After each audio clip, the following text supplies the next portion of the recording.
We are very excited and grateful to have Latif Phil Sorensen with us today.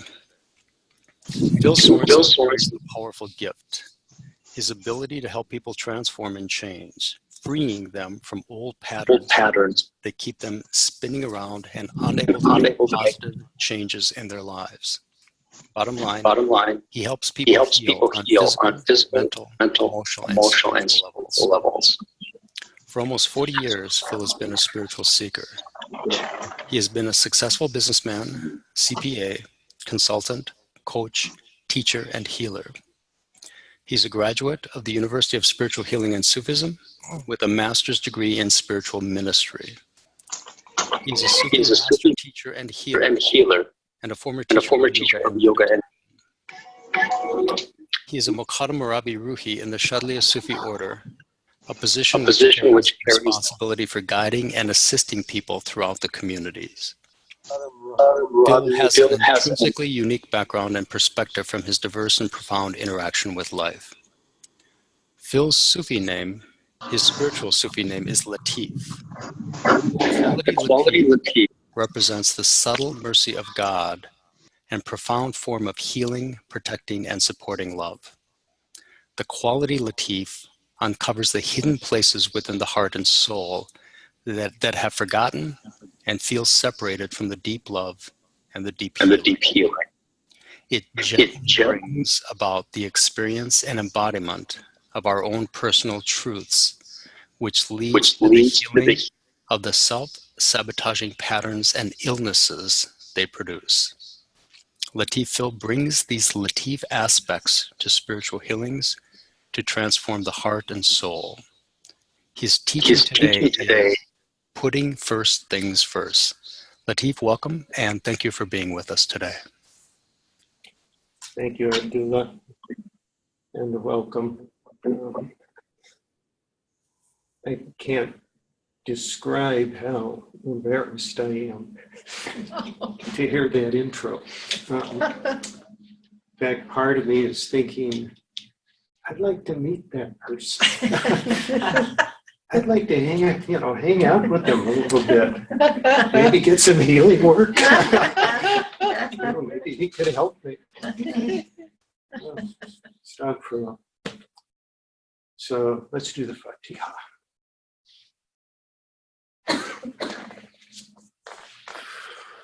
Allowing the body to get comfortable, allowing yourself to relax,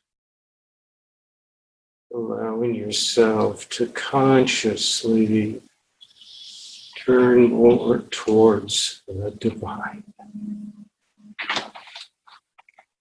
and to consciously turn away a little more from the outside world,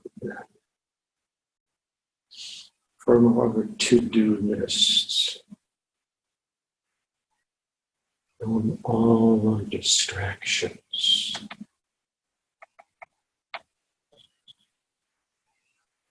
A'udhu billahi minash shaitanir rajim.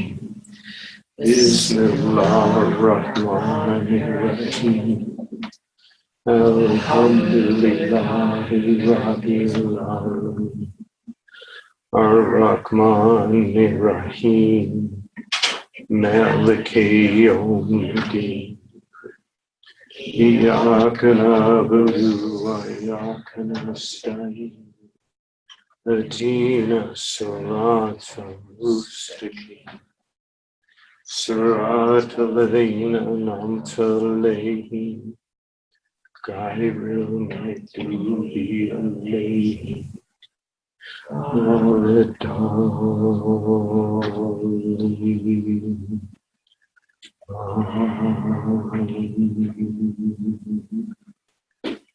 لا إله إلا الله.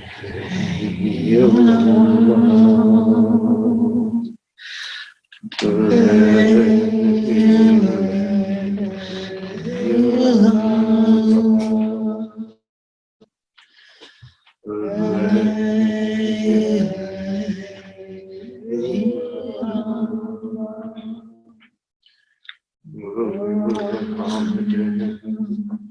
Rasul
I typically really like to do ongoing open Q&A. I'm not getting that guidance at this time right now. And I think the reason for that is what we're going to be doing together. We're going to be spending more time inside, and the Q&A tends to bring us out of the heart more into the mind. I have a standard disclaimer, which I usually give, which is if there's anything that's helpful that comes from this, if there's anything that really feels good to your heart, to your soul, if there's anything that really feeds you, give thanks to God. That's the source. That's where it's coming from. Now, if there's any mistakes, any boo-boos, anybody feels hurt, any feels that something isn't quite right, isn't correct, that's on me. Start for law, and I'll be doing it periodically while we're together.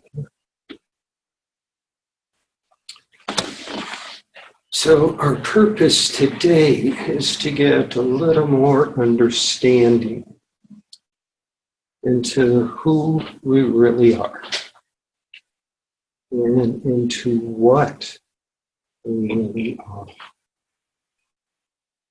To get a little more of a taste, a glimpse, an experience, a reminder. To go beyond our everyday mind, the mind of the lower self. To practice consciously being in the presence, a place that's beyond the everyday mind, a place that's beyond words.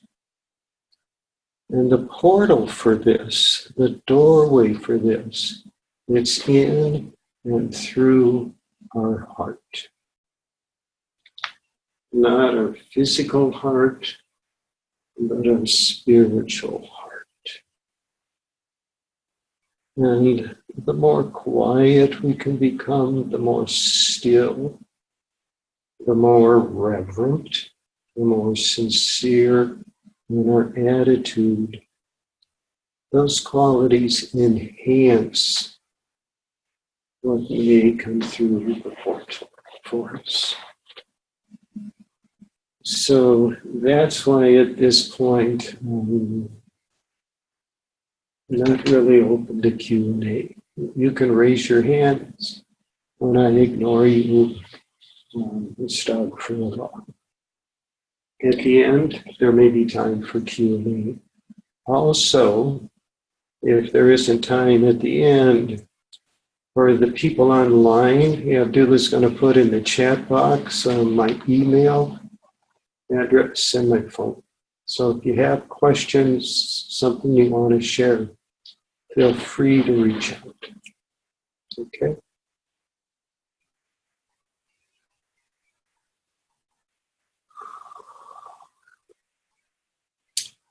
As most of you are already familiar, our guide on this spiritual path, this spiritual Sufi path, is Sidi al-Jamal from Jerusalem, who died a few years ago. And Sidi taught us so many things and continues to. In his books, in his transmissions that he still sends to us. And one of the things that we're going to talk a little more about today is that if Christians really understood their religion, if Jews really understood their religion, if Hindus, if Buddhists, if followers of Confucius, Muslims, if they really understood their religion, there would only be one religion. Religion of peace, mercy, love, justice, and freedom. I've been working in an environment for the past couple months or so with Dr. Jaffe, focusing on that as an underlying premise and teaching and sharing in a way that no matter who shows up, they'll feel comfortable. If they're a born-again Christian, if they're a Southern Baptist, if they're a Hindu, whatever, that they will feel comfortable. Because God created all the religions. The divine sent the religions to us over, I don't know how many years. I don't know how long the earth's been around. I don't know when Adam was first here. And each one of the religions carries the peace, love, mercy, justice, and freedom. The outside forms of the religions are different because they came at different times, to different cultures, to different locations, to different races, to different languages. There were over 100,000 prophets who carried those different religions and messengers who brought different religions. Specifically, that was their purpose in life. So over these past couple of months to figure out how to really do this to the people who are coming, the people that we're serving, I've had the opportunity to go inside and check in a little closer. Where am I arrogant about religion? And when I started, I didn't think I was. But then I started to notice a little more subtly that the way I speak, and I typically speak as a Sufi, with Sufism being the inner path of Islam. So I tend to speak in Arabic, and I tend to use the word Allah. And in this day and age, that's not really being in the polite with some people who haven't had much exposure to it, who haven't had the exposure I had, or even a fraction of it.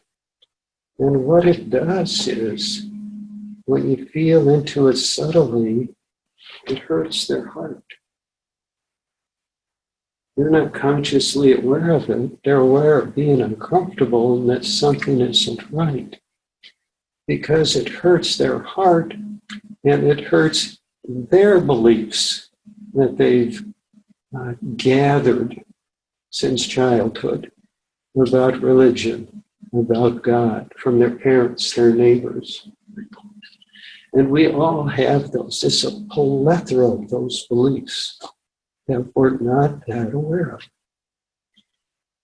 And in some way, it makes us arrogant. So I've been doing a lot of tava for that and practicing with using different names of God, depending on who the audience is and where they're from and what their background is. And teaching people to use different names of God, but still holding true to the Sufi path, because we're teaching the Sufi path. If they want to learn a different spiritual path, they need to go to a different place. But this is the Sufi path. And we truly, or I'm truly trying to honor all religions and make no judgments. And I've had to consciously work with that. Consciously put first things first. And the first thing is to remember the divine. Whatever name is associated that people are using. So that's a lesson that C.E.D. taught us. And that some of us, me for sure, I'm still learning that lesson. I'm still learning the depths of it. So that ideally, I can be with anybody, whatever religion they're from, and they can feel comfortable. That they can feel love and compassion and mercy. That the name of God I use isn't the best name. Or the religion that I follow isn't the best religion. Each of those religions came from a messenger sent by God and with prophets to help support it. None of those religions have changed. None of them have suddenly, over a period of time, become bad. Now that's different than the followers of the religions. Over time, the followers being born into this world, into these bodies, these entities, and having egos that tend to lean towards arrogance, they start changing the outer part of the religion based upon their beliefs or their parents' or their ancestors' beliefs. So some of the religions take on a different feel, and it's not the religion that's taken on a different feel, it's the followers. And it really hurts my heart, and we're so exposed to it now. You know, people of one religion condemning other religions. And it's pretty much universal. It's rampant. So one of the things Dr. Jaffe is really working on bringing through is this. He calls it a wide open door, where people can come regardless of their background and feel comfortable. They're going to learn about Sufism. They're going to learn some Arabic. They're going to learn some practices. And they're going to learn it in stages. When they come, you know, they aren't going to be thrown into graduate level stuff or real serious stuff that only a fellow Sufi would understand. One of the people, so C.D.'s our spiritual guide. Our travel guide today, the traveling we're going to be doing, it's going to be primarily by a fellow called Frithjof Schulen, who died about 20 years ago. He was German, born in Switzerland, and lived the last part of his life in Indiana. I'll read you a little bit about him. He was a philosopher focusing on metaphysical doctrine and spiritual method. He is considered, when he was alive and still, one of the main representatives and leading exponents of the perennial religion. which is what Siddhi's talking about when he's talking about all religions are the same. And he does it in such a unique, gifted way, written many books, translated into many languages. He compares aspects of religions to each other, and never in a way to condemn or to put down, but to support and bring through that there really is only one universal religion. And in doing this, he expresses his faith in an absolute principle, which is God, the divine, who governs the universe, and to whom our souls shall return after death, pursuing the great revelations. All the great revelations are the link between this absolute principle, God, and the human race.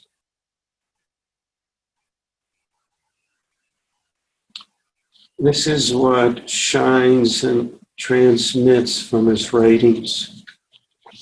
It's the unity of all religions.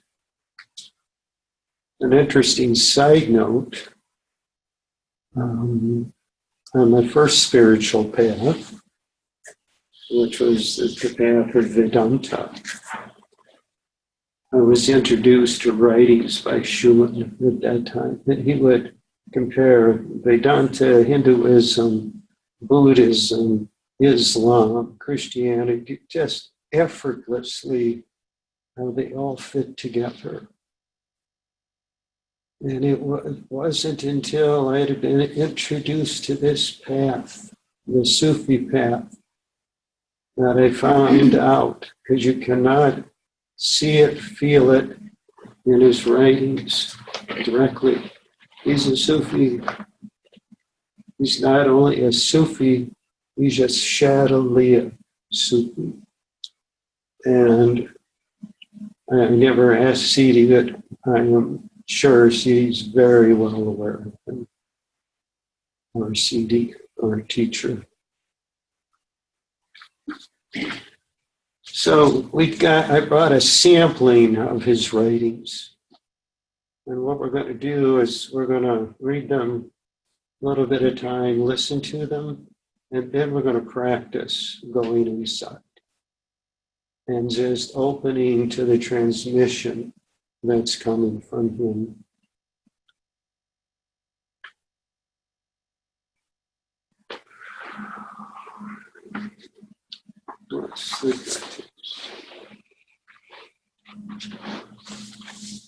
We'll start with the short one. A journey only has meaning when it is a journey to God.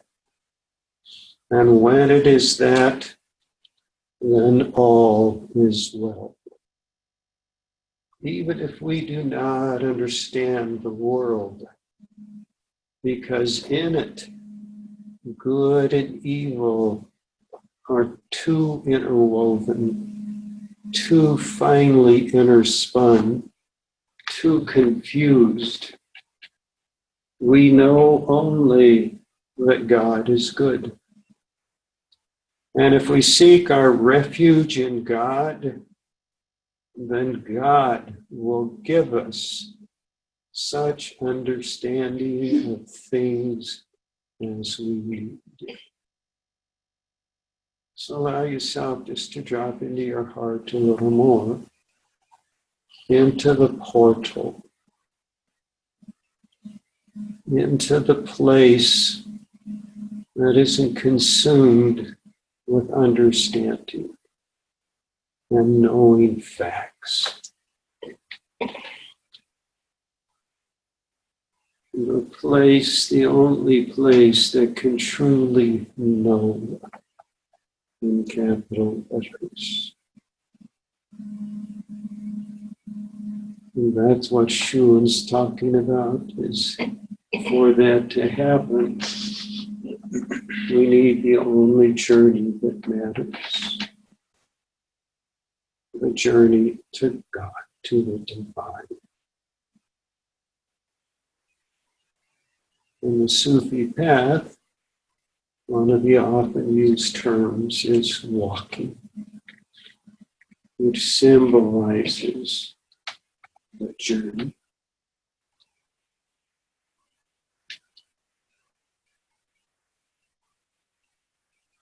So just noticing, what are you feeling? What's happening? There isn't any good or bad.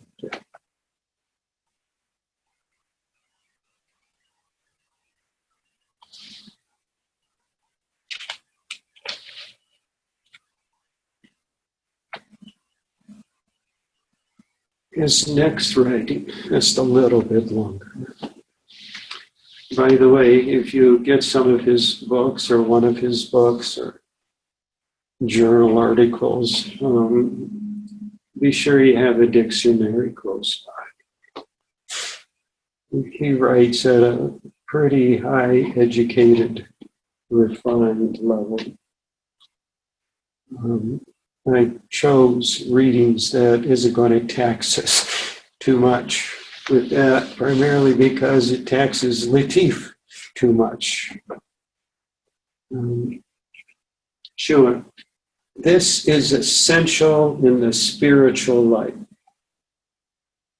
that our attitude towards the world and our neighbor should be a giving and not a taking, not an expecting. I won't ask for a show of hands for people that sometimes do have expectations of other people and our neighbors. I will raise my hand. And I'm not always, when I'm interacting with the world, in a state of giving. And unfortunately, too often in a place of taking. Continuing, she who does not depend on what is pleasant is likewise independent of what is unpleasant. So simply what he's saying is, and it's not easy, but it's simple. If we don't want to have unpleasant experiences in our life, move from the belief that there are pleasant and unpleasant experiences. Move away from that duality. And the way we can do it is again through the portal, through the heart. She who does not depend on what is pleasant is likewise independent of what is unpleasant. So become independent for needing things to be pleasant, and will be independent from things that are unpleasant. He or she who masters the one also masters the other. It's a duality. To master it, we have to transcend it. We have to move to that place that transcends pleasant and unpleasant. That's what the Sufi path teaches. How to travel that path. It's very simple, and it is not easy. And when we do that, now back to Schuon, bitterness cannot take us by surprise. When it is already anticipated in our attitude towards the world. when it is already there from the outset, but in its proper place. When it is no true bitterness, but merely a just appraisal of the limited and the transitory illusional world. When it is non-acquiring, non-pleasure seeking, and when it is balanced by giving and willingness to give. I guess another way to say that is when we're living from our heart. Truly living from the heart. The heart is designed to give. The heart can only give. When we feel our heart might not be in a given place, it's because it's being constricted. It's not operating as our heart.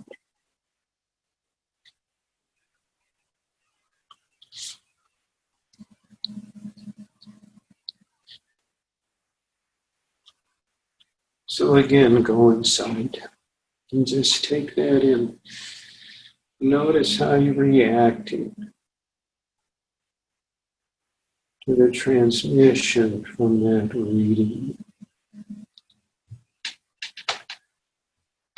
Notice what the feelings are, what the vibrations are, what's resonating. And don't be surprised if there's some confusion. In that short bit, I believe part of Schuon's intent is to get our intention.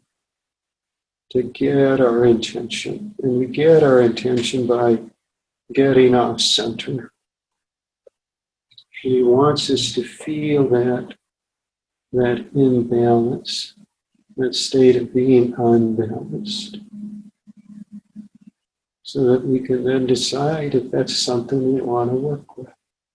That's something we want to purify, if that's something we want to heal. To get to the place, going back to that,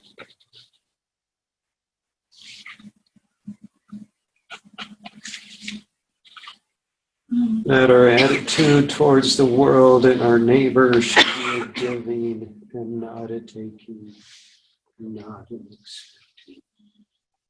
In our world today, in our society today, to the media we're exposed to, the people we're exposed to, there's a lot of me first. There's a lot of strife, a lot of conflict. We see it in the political realm. Do you notice an attitude? Keep your space in this. Do we notice this in the political realm? An attitude in giving and not taking and not expecting? Or is it the opposite? And that is just permeating, filtering through our whole society. So the next one. This is on the quality of serenity. I can't even guess how many times I've heard it, and how each time it takes me someplace deeper. There's another nuance that comes through.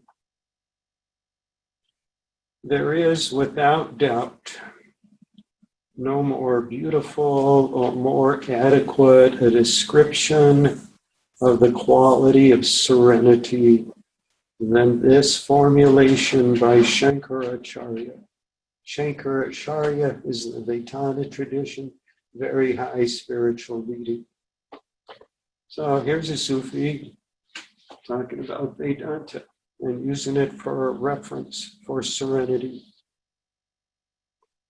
Serenity is the cessation of mental agitation and the supreme conciliation. and that, capitalized I am. Serenity is when the mind is still. And when the mind is still, we know God is God.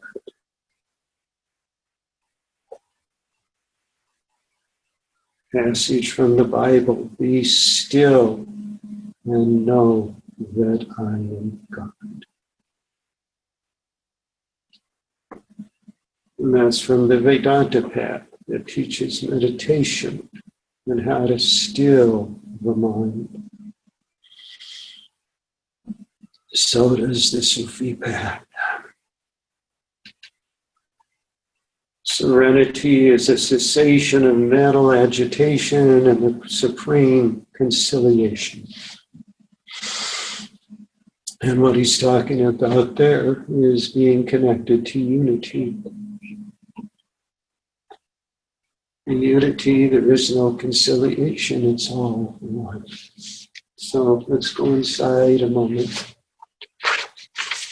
And going inside is just feeling, just drinking whatever God is sending, absorbing whatever you're being exposed to.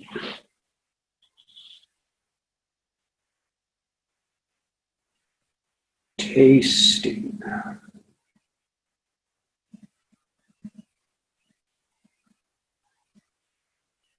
And this is a tasting, a drinking, an absorbing. It's perfectly fine to do when you're in Ramadan and fasting.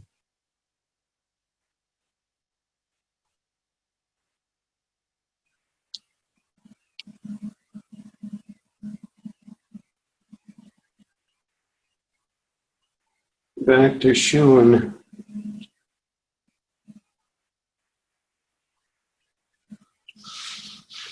I'll read you this part. I don't think I'll spend much time with talking about it, so just take it in as best you can.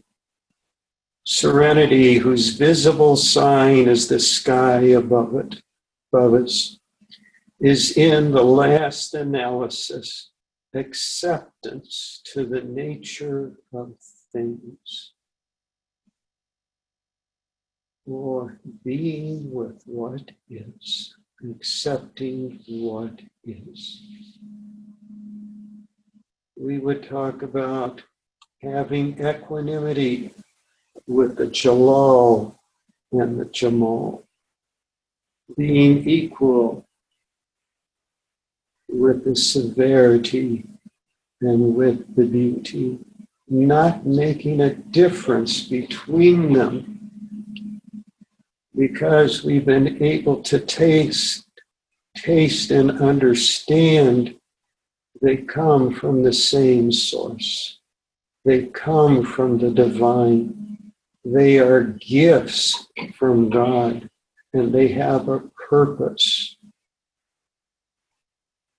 And most of us are still learning more in depth what that purpose is. How can we love the Jalal? How can we love the Father?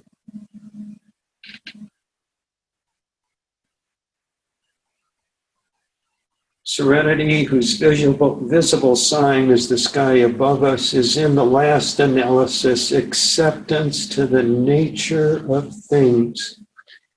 It is patience, the 99th quality, in relation to all possibility. Another a synonym for God. Inasmuch as the latter, God, by its very limitlessness, God has no limits, necessitates the existence of negative possibilities. So Shuan has just told us why there is evil.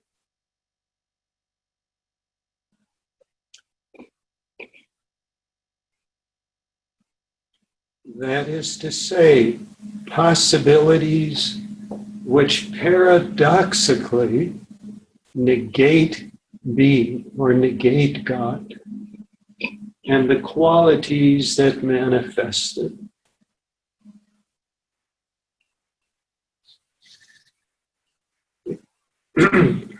Sean's an acquired taste. I could talk more about this, but we'll move on. What he's really talking and describing, excuse me, for the frog in the throat, and I'm not going to have any water, inshallah. We've talked about shifting our vantage point, that how things when we're in grade school look to us one way, when we're in high school, college, graduate, the same thing looks different to us. When we're on a spiritual path, when we're in the early stages of it, when we've been graced by depth of spirituality, so the depth of our spirituality deepens and deepens and deepens. When we look at something from the beginning place to a very deep place, they look different. That's what Schuman's talking about with evil. When you look at evil from a very low station, the 28th station, evil looks like what most of us think evil looks like. When we look at evil from the unity, it's different. It looks different. It feels different. And we have a different understanding of its purpose. In other words, serenity is to stay above the din and the clouds. Transcend. Move above the world and all the strife, the din and the clouds, into the calm and coolness of emptiness. Another partial description of unity. The higher spiritual states cannot be described in words. They're beyond words. But that's what he's talking again about, transcending.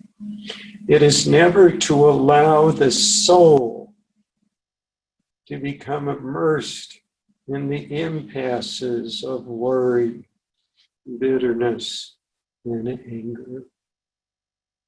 And the soul is actually an intermediate step on the way to the unity. One must, above all, beware of implicitly finding fault with being, capitalized. So implicitly finding fault with God by finding fault with a particular phenomenon. If we truly want to love God, we love everything about the divine, about Allah, about Yashem, about Brahman. We love everything about it. That includes the weather. And it's a very popular thing to get upset and find fault with the weather. If we keep doing that, it'll keep us out of higher spiritual stations. Because we're doing just what he said, we're implicitly finding fault with a particular phenomenon. We're finding fault with an aspect of God. We're criticizing a part of the divine. I used to, I don't do it anymore. arrogance has softened, hopefully disappeared. But I would try to do it in a sweet way, but looking back, now like it could have been even sweeter. But, we'd go outside, it'd be raining, and somebody says, oh, it's raining. And, with that attitude, just that energy.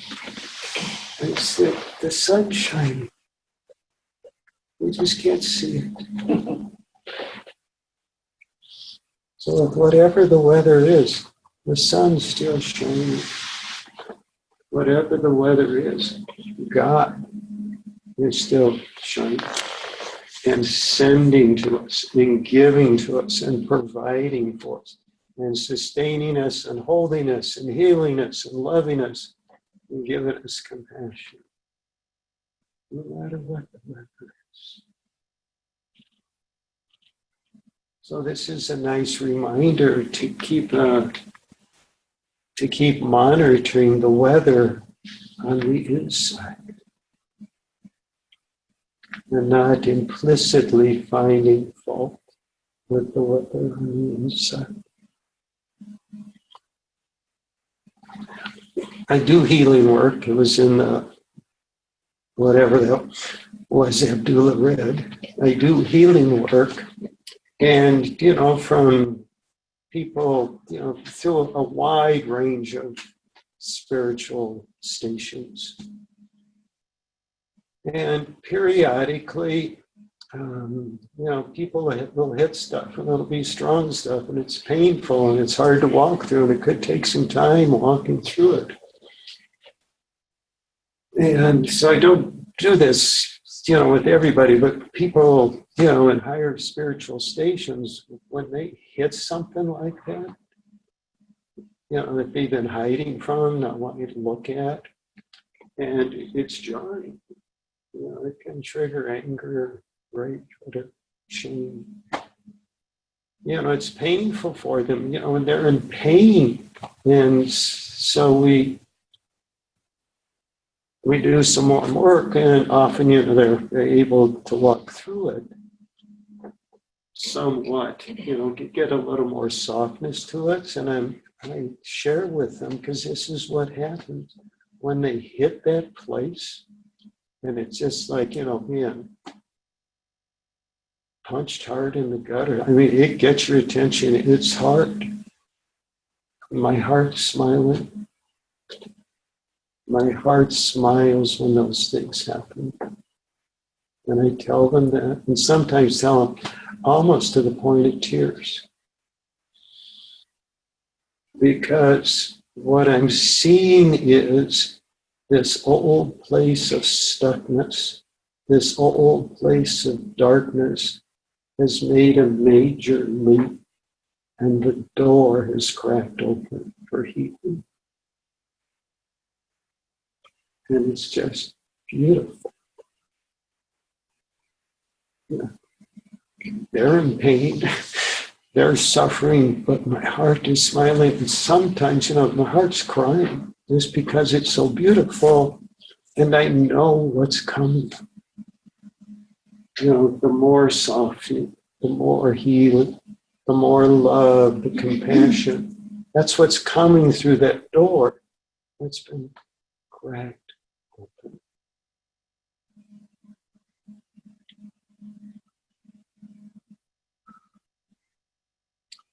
So never allow the soul, and the soul does become immersed. The basic Sufi anatomy class, there's bulk, there's the physical level, there's the heart level, there's the soul level, there's the secret level, and the level of unity, which has 3 levels. So the soul level occasionally drops down and tastes the world of bitterness, anxiety, anger. So it is never to allow the soul to become immersed in it. It's okay for the soul to go down in it, touch it again, get reminded, because it's part of the walking. But don't hang out there. Not to become immersed in impasses of worry, bitterness, and anger. one must above all be aware of implicitly finding fault. We talked about that. We do not say that one should not blame evil. Again, we're looking at evil from a higher standpoint. Because we blame evil, we hate evil from a lower standpoint. But rather that one should not blame it with an attitude of despair, losing sight of the sovereign good which is everywhere present, even in evil, and forgetting the necessities, possibly paradoxical, of universal manifestation, the world being what it has to be. And with universal, complete manifestation, that includes all possibilities. That's everything from the range of black to white. He's again talking about why there is evil. I think it took me years working with that to, the Sufi walk-in really helped to more deeply understand it.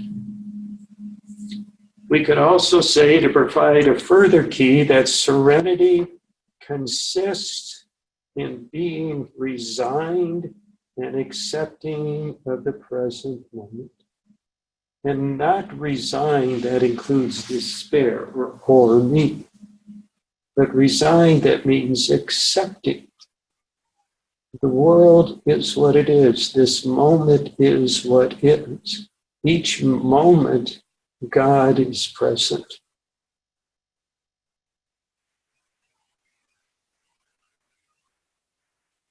That serenity consists in being resigned and accepting of the present moment to this now. Be here now. For those old past hippies in the group, Ram Dass. Be here now. There isn't any other place to be. There's only the now. Our mind, when we lose focus, it'll travel to the past, it'll travel to the future. Both delusions. There is no future, there is no real past. There's just the now.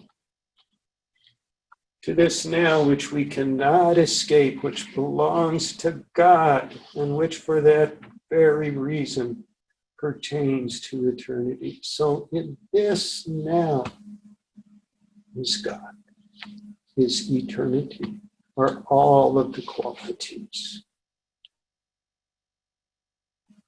The Sufi path helps us to understand that deeper and to experience it deeper. Now we occasionally get a little tiny flash or a little tiny glimpse. The person who is conscious of the nature of pure being, the divine, remains in the moment that heaven has assigned to them. So in this now that we're experiencing, heaven has assigned this to us. What a gift. What a wonderful thing to be grateful for. But it takes practice. They do not strain feverishly towards the future. Neither do they dwell amorously or sadly on the past. Oh, the good old days. Oh, and such did whatever to me. The present is the moment of the absolute. The present is the moment of God. The Sufi practices help us to be in the present moment more often and with more awareness. The present is the moment of the absolute. It is now, not yesterday nor tomorrow, that we stand before the sovereign good. God is here right now in this moment.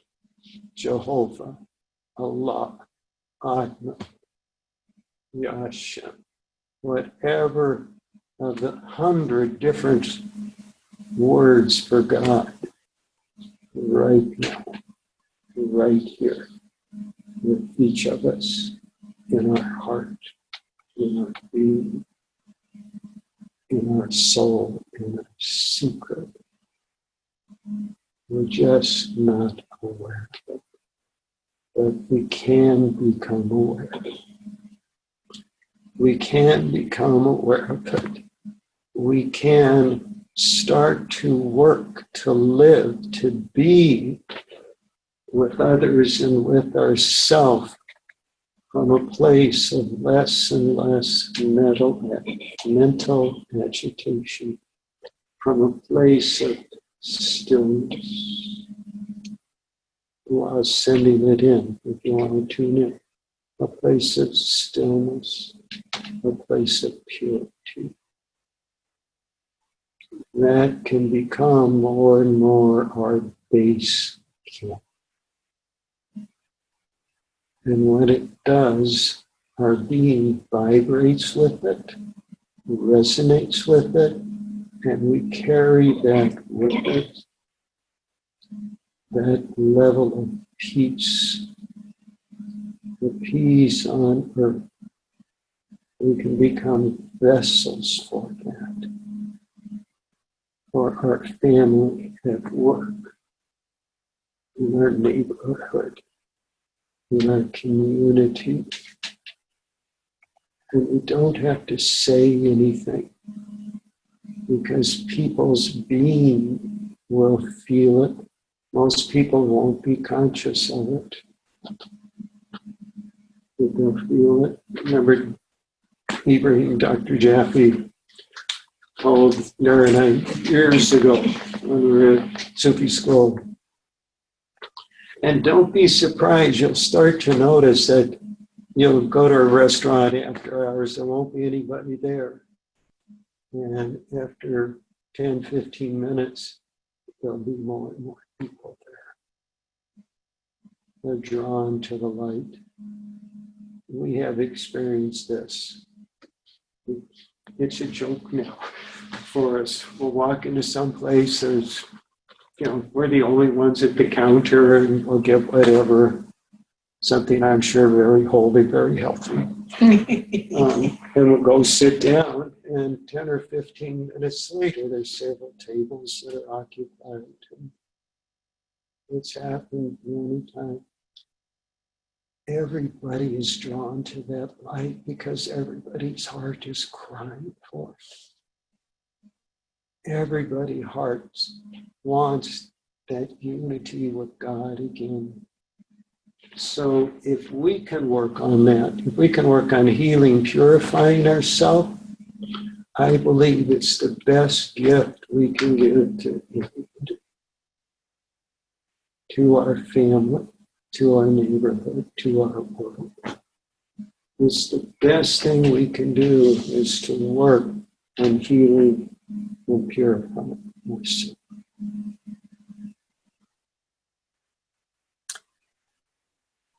This is why I hope you have a better understanding why I wasn't guided when it started coming in to present this, to do Q&A.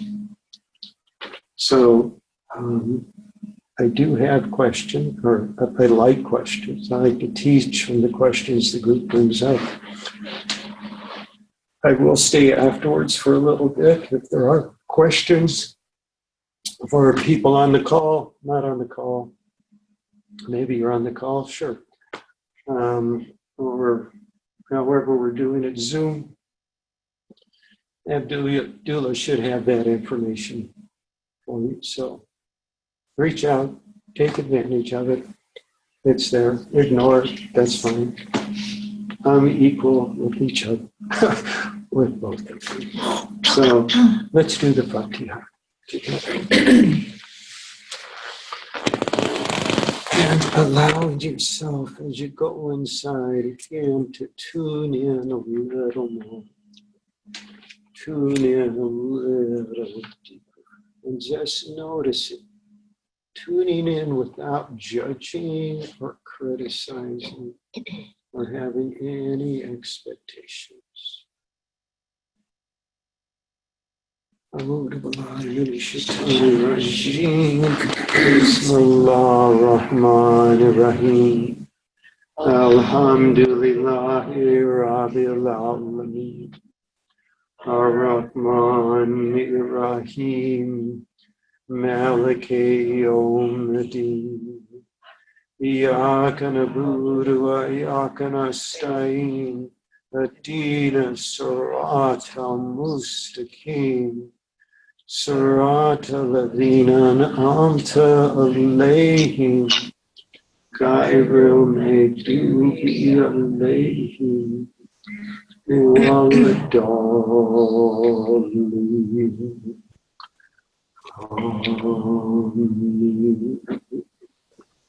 Give your own private prayer, private dua to God. And if it resonates in your heart, say thank you. Shukr Allah, Shukr Allah, Shukr Allah. Thanks for bringing all of your beautiful hearts here online, through the ether and in person. Thank you. Thank you for being here.